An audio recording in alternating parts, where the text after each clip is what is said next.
काही हा घाम दिसतोय का? घाम हा ना, हे मागच्या चड्डा इग्नोर करा. त्याच्या सगळ्यामुळे घाम आला. तिकडे खिचडी टाकली, आता हे तव्यावर रात्रीची खिचडी गरम करायची असं ठेवून. हा घाम कधी येतो माहिती का? जेव्हा तुम्ही तुमच्या बहिणीसोबत लहानाचे मोठे झालेले असतात ना, तेव्हा हा घाम येतो. बहिणीसोबत लहानाचं मोठं होणं खूप महत्वाचं आहे गाईस. जर तुम्ही बहिणीसोबत लहानाचे मोठे झालेत ना, तर तुमचं आयुष्य उज्ज्वल होणार. राहू दे भांडी घास तुम्ही, अरे राहू दे. भात रात्रीचा थोडा ते गरम गरम केलाय मी. आणि दुसरा पुलाव आहे तो बनवायचा आहे. पुलाव नाही, खिचडी बोल. मोठ्या बापाची नाहीये. बघ माझा घाम बघ, स्वयंपाक करून तुझ्यासाठी स्वयंपाक करून आला.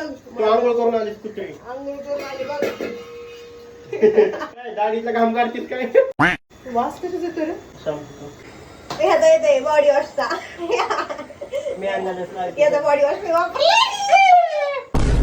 माझा बॉडी वॉश ही तिची बॉडी वॉश करण्यासाठी वापरते आणि हिचा फेस वॉश मी माझी बॉडी वॉश करण्यासाठी वापरतो.